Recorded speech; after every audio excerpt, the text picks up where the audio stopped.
So here is another example about how time and place influences character.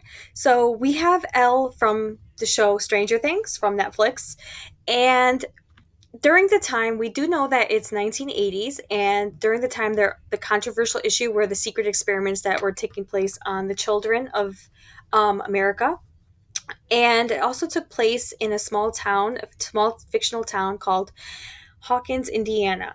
And here's how it influenced Elle.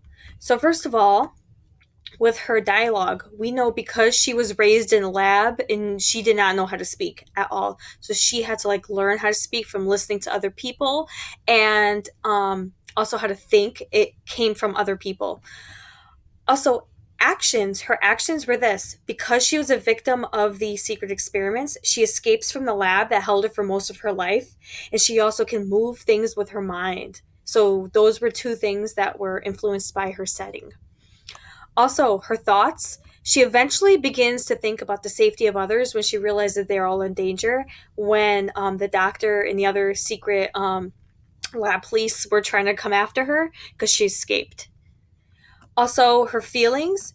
She was at first very timid, very socially withdrawn and cautious because she grew up in a lab and didn't know anyone, and she never was around any other children besides herself and the doctors and also the police.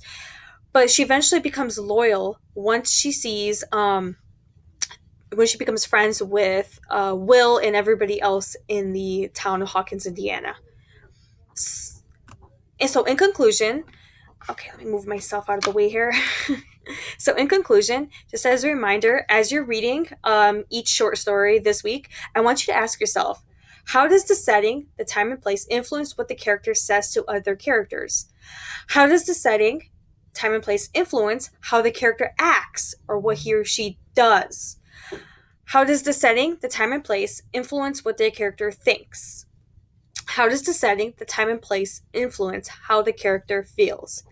I do encourage you as you're reading to do a little research on some of the stories. Like if you need to find, for example, like I Too by Langston Hughes, think about like what's going on at the time, like what he meant when he wrote that, and what was the historical context behind that.